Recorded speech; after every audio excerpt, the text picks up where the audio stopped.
The first thing Armin Qureshi noticed wasn't the smell of alcohol, it was the silence.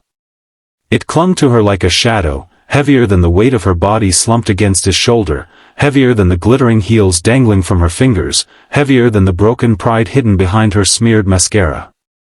She wasn't just drunk, she looked defeated, like someone who had finally run out of strength pretending to be invincible. Before we go any further, if you believe in kindness, second chances, and the quiet power of doing the right thing even when no one is watching, take a moment to like, comment, share, and subscribe to the channel, Echoes the Stores.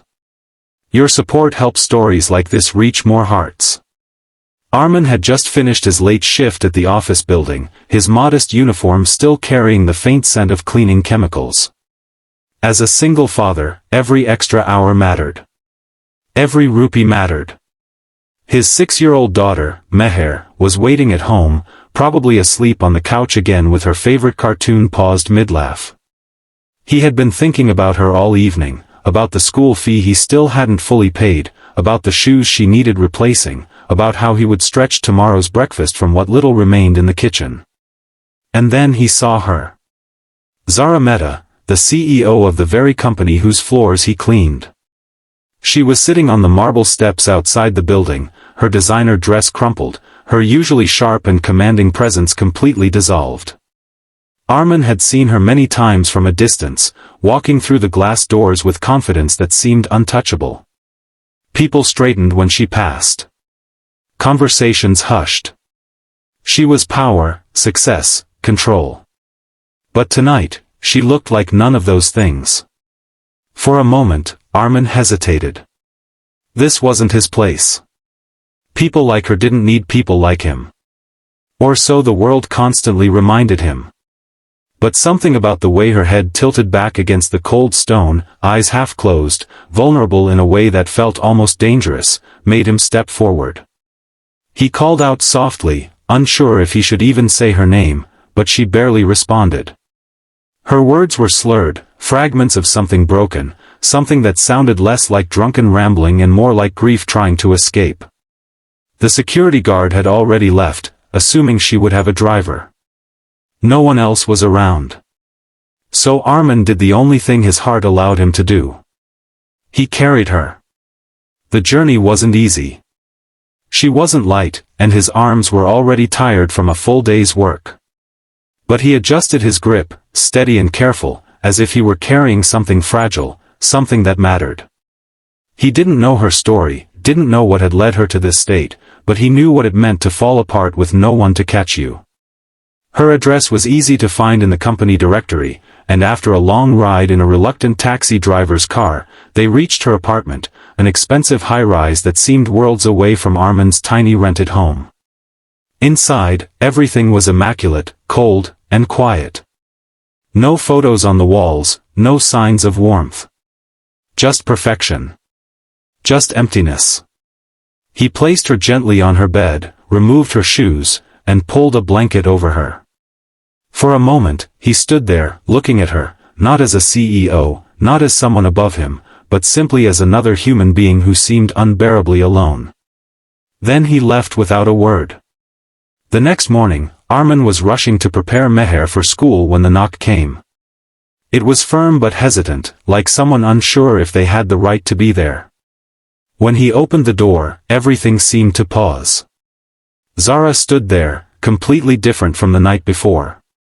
Her hair was neatly tied, her face clean, but her eyes were swollen, red, carrying the weight of something she could no longer hide. And then, without warning, tears began to fall. Armin froze, unsure what to do as she struggled to speak. She wasn't the composed leader he had seen from afar. She wasn't the broken stranger from last night either. She was something in between, someone trying to gather the pieces of herself in front of a man she barely knew. She explained in fragments, her voice trembling, that she remembered just enough to know what he had done. That no one had ever done something like that for her before. That people usually either took advantage of her vulnerability or ignored it completely. She said she hadn't cried in years. And yet here she was, standing in a small, modest doorway, unable to stop. Armin didn't interrupt. He didn't offer dramatic reassurances or grand words. He simply listened, holding Meher's small hand as she peeked curiously from behind him, sensing something important was happening. Zara noticed the child then, and something shifted in her expression. A softness, unfamiliar and almost painful, flickered across her face. Over the next few days, something unexpected began to grow. Zara returned, not as a CEO issuing instructions, but as someone seeking something she didn't quite understand. She brought small gifts for Meher at first, awkwardly chosen, as if she had never done anything like this before. She stayed for tea, sitting on a worn-out sofa that creaked under her, listening to stories about school drawings and playground adventures. For the first time in years, her laughter sounded real. Armin remained the same, quiet, grounded, never treating her differently because of her status. He didn't ask for anything, didn't expect anything. And maybe that was what changed everything. Because Zara had spent her entire life surrounded by people who wanted something from her, her approval, her money, her influence. But Armin wanted nothing. And in that nothing, she found everything she didn't know she was missing. It wasn't an easy transformation. Zara had her battles, long nights of anxiety, boardroom pressures, memories she refused to confront. But now, she wasn't facing them alone. Armin, in his quiet way, became her anchor. And Meher became her light. One evening, as the sun dipped into a warm golden hue, painting the sky with hope, Zara found herself sitting on the floor beside Meher, helping her with homework. Armin watched from the kitchen, a faint smile on his face, something he hadn't felt in a long time. For the first time, his small home felt full. Not of luxury or wealth, but of something far more valuable. Connection. Healing. Belonging.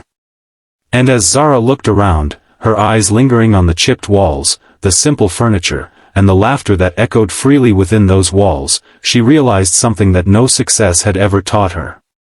That sometimes, the people who have the least to give the most.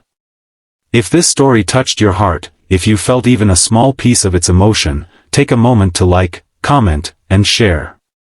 Your engagement helps stories like this continue to spread warmth and hope. And before we end, here's a special request. Comment, kindness lives, if you believe that even the smallest act of compassion can change someone's entire world.